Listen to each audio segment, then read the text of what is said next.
그런데요, 그때쯤이면 벌써 죽는 거 알았을 거예요.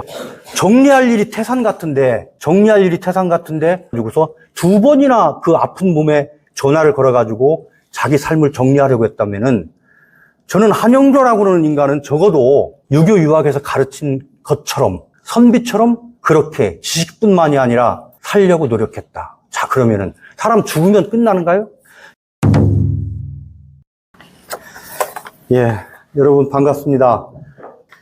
이미 안내를 받으신 것처럼 올해 K유교 아카데미의 주제는 우리는 어떻게 보여주길 원하는가, 12분의 유학자들, 선비들을 주제로 해서 좀 심층적으로 전문가들이 그분들의 삶을 여러분들에게 좀 설명을 드리고, 그분들의 삶과 내가 지금 살고 있는 삶이 어떻게 좀 비슷하고 어떻게 차이가 나는가를 스스로 한번 돌아보는 그런 그 기회를 좀 만들었습니다. 오늘 저는 한 분을 여러분들께 좀 엊그제 돌아가신 한 분을 좀 꼭 좀 말씀을 드리고 싶습니다. 한형조 교수님이라고 혹시 아시는 분 있을지 모르겠는데, 한국학중앙연구원의 교수이십니다.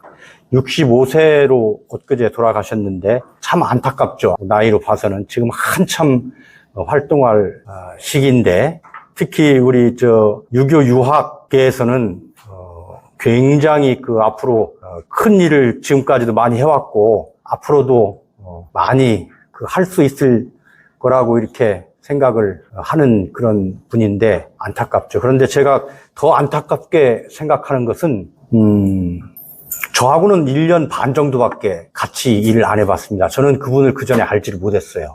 그런데 제가 한국유교문화진흥원을 맡고 나서 꼭 해보고 싶었던 것이, 공직에 있는 사람들이 조금 선비라는 생각을 갖고서 일을 좀 했으면 좋겠다. 특히 공무원들이 일반 회사원과 다른 것은, 일반 회사원들은 돈을 버는 사람이지만 공무원은 국민들이 벌어서 준 돈 600조를 쓰는 사람이다. 그래서 쓰는 사람과 돈을 버는 사람의 차이가 있는데, 돈을 그렇게 쓰는 사람이 돈 버는 사람처럼 생각을 하고 있기보다는 국민이 나한테 맡긴 600조를 얼마나 제대로 좋은 일 하는데 쓸 건가를 생각한다 그러면은 조금 더 명예롭게 긍지를 가지고 삶을 살 수가 있을 텐데, 그것은 결국은 옛날에 우리 훌륭한 선비들이 살았던 그런 스스로 자기 삶을 갖고 나가는 그런 그 명예와 긍지를 가지고 사는 그런 선비의 그 삶을 한번 돌아오면 좋지 않겠느냐 해서, 제가 우리나라에서 그러면은 이런 공무원들에게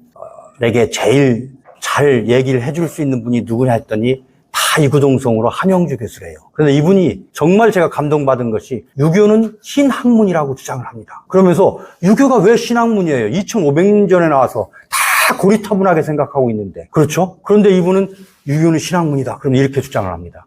학문은 모름지기 그 시대에 가장 중요한 문제를 해결할 수 있어서야만이 학문의 가치를 가지는데, 지금 이 시대의 모든 문제점이 뭡니까? 인성이 메말라가고 자기만 생각하고, 그렇죠, 염치가 없고 또 환경을 파괴하고. 그런데 이런 문제를 일거에 해결해 줄 수 있고 이것에 대해서 해답을 제공하는 것은 과학기술 문명도 아니고 그런 학문이 아니고 유교 유학이 거기에 답을 하고 있기 때문에, 유교 유학이야말로 지금 21세기의 신학문으로서 젊은이들이, 나이 많은 사람들이 계속 배워야 되는 학문이다, 이렇게 주장을 합니다. 그런데 제가 이거 말씀을 드리는 것은, 이분이 그렇게 주장을 하면서 과연 그렇게 삶을 살았는가? 그건 별개잖아요. 지식인이 그렇게 주장하는 것하고 그렇게 삶을 사는 것하고는 별개인데, 그렇게 1년 반이 왔습니다. 그러다가 얼마 전에 잘 아시겠지만은 공직가치 학술대회를 했습니다. 유교문화수 공직가치 학술대회. 우리나라에서 정말 의미 있는 최초의 시도입니다. 유학자와 행정학자의 만남, 그리고 정보 공무원들이 다 와가지고 사는, 거기에서 가장 중요한 기조발제를 해주시기로 하셨어요. 발표를 해주시고. 그런데 이분이 그 행사를 한 달 정도 놔두고서 갑자기 전화를 해가지고서 저희 그 박사한테 몸이 아파가지고 제가 이걸 못할 것 같습니다. 그때 저는 어땠을까요? 무슨 이렇게 무책임한 사람이 있어요? 야, 내가 사람 잘못 봤네. 난 그렇게 안 봤는데 어떻게 이렇게 중요한 행사, 이 큰 행사에 기조 발제를 맡아놓고서 한 달 남겨놓고서 못하겠다 이렇게 하면 어떡하냐, 이렇게 해서 섭섭한 마음을 가졌었습니다. 그랬는데요, 돌아가시기 이틀 전에 제가 바깥에 출장을 가서 여기 없었는데 저한테 2번 전화가 왔대요. 제 비서한테. 한 번 전화를 해서 지금 원장님 안 계십니다. 언제 통화가 가능할까요? 왜 그러십니까? 제가 원장님하고 꼭 전화를 해서 할 말이 있습니다. 2번째 전화했을 때 오늘 안 들어오십니다. 그러니까 그러면은 어쩔 수 없군요. 말씀이라도 전해주세요. 저 한영조인데요.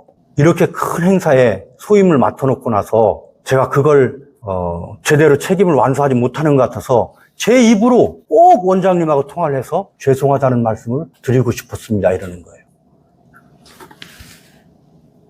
저는 지금도 눈물이 납니다. 그때 그 말을 듣고서, 비서의 그 말을 듣고서 내가 왜 전화를 해가지고 교수님 괜찮습니다. 얼마나 편찮으십니까? 괜찮습니다. 이렇게 해서 마음을 풀어드렸어야 되는데 바쁘다는 핑계로 제가 전화를 못했잖아요. 그런데요.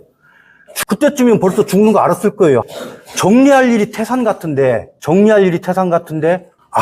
내가 이 많은 사람들한테 이 소임을 맡아놓고서 이걸 무책임하게 가는 것 같다 해가지고서 2번이나 그 아픈 몸에 전화를 걸어가지고 자기 삶을 정리하려고 했다면은 저는 한영조라고 하는 인간은 적어도 유교 유학에서 가르친 것처럼 선비처럼 그렇게 지식뿐만이 아니라 살려고 노력했다. 자, 그러면은 사람 죽으면 끝나는가요?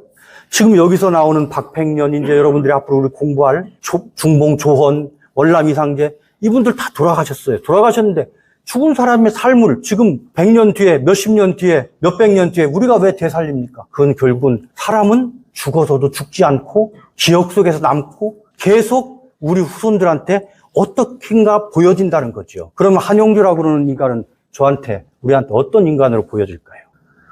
저는 이번처럼 가슴이 먹먹하고 눈물을 흘린 적이 없습니다. 왜? 한 사람의 생이라고 그러는 것이 결국은 죽고 나면은 끝나는 것이 아니고 이렇게 보여지고 기억되는데 한영조라고 그러는 사람은 이렇게 기억되는구나. 그러면서 제가 여러분들한테 꼭 말씀드리고 싶었어요. 시선, 당신은 어떻게 보여지길 원하는가?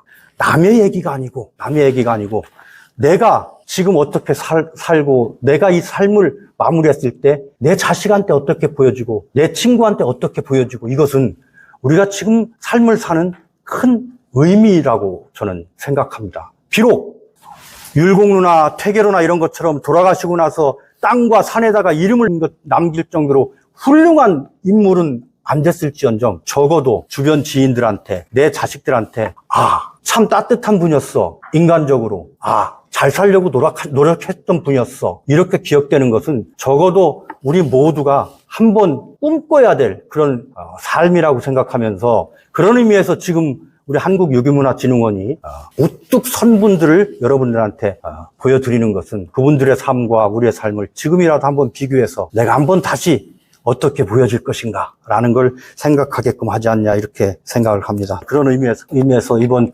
K유교 아카데미 3번째 3년차는 굉장히 중요한 의미를 가지고 있다. 그래서 실제 여러분들의 삶하고 많이 관계가 되고 느끼는 바가 있을 거니까 계속 이렇게 많이 참석해 주시기 바랍니다. 저도 끝까지 좀 듣겠습니다. 정말 고맙습니다. 네.